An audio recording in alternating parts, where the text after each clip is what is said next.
Am I going to regret doing this when I'm tipsy? I will. Hello everyone, welcome back to the channel. If you haven't been here before, my name is Debbie and I read a lot of books. I finished this audiobook on the way to the restaurant.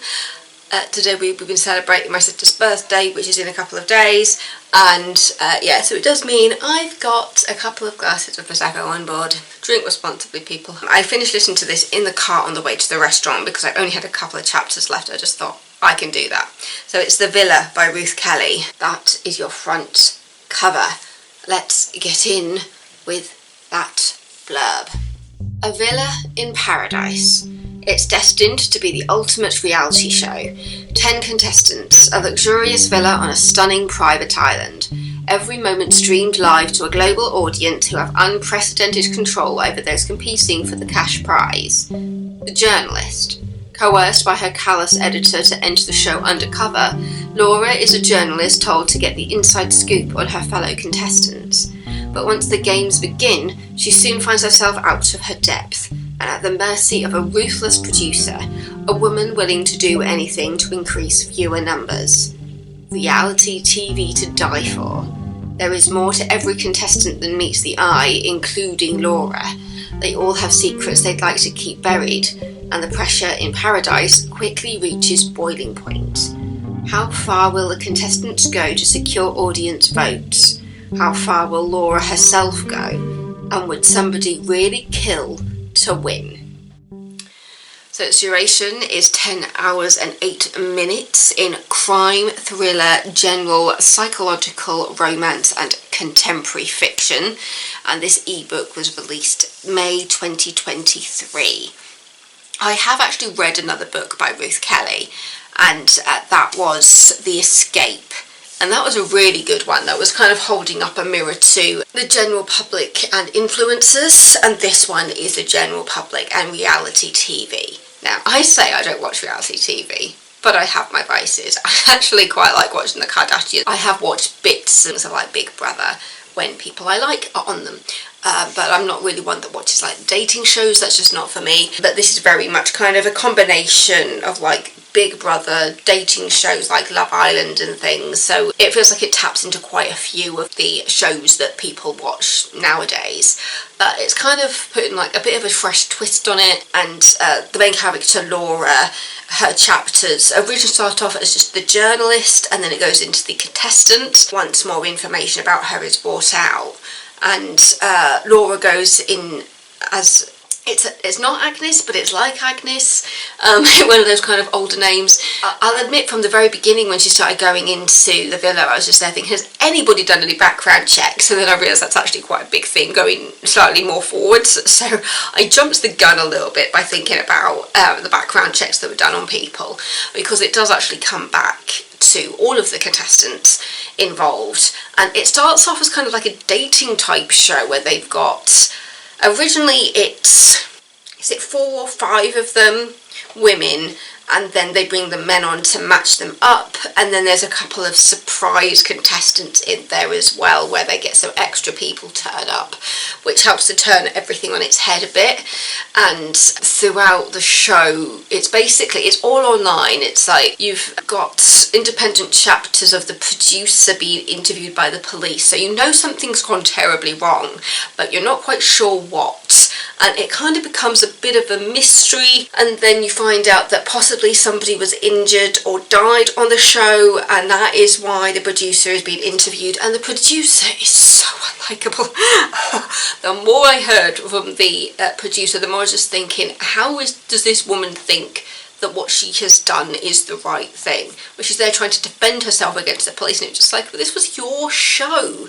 Like, you refused to tell anybody where you got the backing for it, like the money, because no conventional channel wants to take this on, and so you've got like this mysterious benefactor that invested into this program, and it's all being streamed on the internet, and so you don't have like the regulations from television there, and so it means they can kind of get away with a lot more stuff, and the games are implemented by the viewers, and yeah, it's all very kind of edge of your seat stuff where you're wondering where it's going to go next. And this was such an easy book to listen to. The people who read this book, because there's a few people, it's Claire Corbett, Laura Aikman and Evie Hargreaves. Evie Hargreaves is the producer, because it says that she's from Newcastle. I was like, that's an accent. I recognise that accent. I think Laura Aikman plays the journalist Laura, and then I believe that Claire Corbett is the voice of the villa, essentially kind of like the narrator, the one that goes, Laura, to the therapist room, please. I'm pretty sure that's how it's worked out. But then you do also have select chapters from the audience that's watching it, and I think Claire Corbett also narrates those sections as well. Yeah, so you've got the journalist's point of view, and you've got the producer's point of view, and then the audience's point of view. So you get a few chapters from completely different people who are watching this all play out online, and you find out that with everything that's happened inside the villa, there comes a point where they have to stop broadcasting like the live feed, and basically that was when police got involved with everything and tried to find out what was going on, because they only have so much aired footage to go off, and then they need to get the private footage that was not broadcast to the public to understand what happened. And yeah, so you kind of, as I said, it's mainly from Laura's point of view, and just seeing her mentality when she gets accepted onto this show, and how she's going to present herself to the world, knowing that she's got this persona that she's hiding behind because she's a reporter. And she didn't really have much say in getting involved with the villa, because her boss wanted her to do it. Unfortunately, she was also sleeping with her boss, who you find out is married quite early on.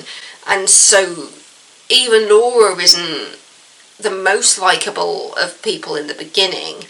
And so you're following her on this journey of figuring out what her story is going to be. She has like her access to the outside world that she kind of smuggled in, and then finding out like where she actually ranks in regards to the people that she knows and how she wants to present herself. It's a very interesting take on our relationship with reality television, basically, because at the end it's not even completely wrapped up. There's an element of this is just going to happen again, and so yeah, it just makes you think about how people are chosen to do these kind of shows and what they're actually getting themselves into, and the manipulations that there might be going on in regards to personality types. And yeah, I just found it really interesting and fascinating to think about, because it's so much stuff that you don't really think about when you're watching reality TV, because you forget that there are real people there. Like, they may be playing a heightened version of themselves, they may be playing a kind of character because they want to win and, you know, they want to get the public on their side. But there's still an element of, as well as being a character, there's actually a real person behind it that is going to have a life afterwards, whether they win or not. So yeah, as I said, I just found this really interesting and really cool to think about those things, because with the other book that I read, the Holding Up the Mirror to Our Relationship with Influencers, like if this is a theme of her books, like finding stuff to kind of hold a mirror up to and say, like scrutinising that relationship that we have with something in the real world, I like that. I think it's clever. I think it's an interesting thing to think about. And to be honest, as somebody who has always kind of dabbled in like writing and things, it's given me an idea for something, but to be honest, I've kind of been working on for a while. But it's helped me kind of figure out where I might want to take the idea that I have in my head and have written a couple of chapters for, and see where that goes. Not that it's anything that might actually reach the light of day, who knows, because sometimes you just fight for you. I just found it really interesting, and I hope to see more from Ruth Kelly and seeing what other themes she decides to go down, from YouTubers to reality TV. It'll be interesting to see what other medium she's going to take on next. But yeah, The Villa by Ruth Kelly. I haven't said very much, but I think it is one of those ones that you really need to read to get really the full gist of it. But ultimately you're looking at the relationships and the friendships made, and what happens when the surprise people turn up and the relationships that happen there, and then figuring out just what the producer was thinking when she decided to do it, and then working out who that mysterious benefactor is and how everybody knows each other and are linked and things, and yeah, it's a lot to think about. But yeah, The Villa by Ruth Kelly, I just greatly enjoyed it. I love a good mystery, you know this by now. But yeah, it was a really good mystery at the heart of it, yeah. And even though Laura starts off as slightly unlikable, I guess it's kind of the point, because her role in the villa becomes very prominent as people possibly figure out who she is. I'll just say that. But yeah, so thank you so much for watching. Don't forget to subscribe, and I will see you next time with another video. I've been listening to a couple of audiobooks recently, got a few sequels on the go, and I'll see you next time with another video. Stay safe, everybody. I love you all. Drink responsibly. I am 35 years old and I got drunk with my mum and my sister. Happy birthday, Claire. The best sister in the world. Bye!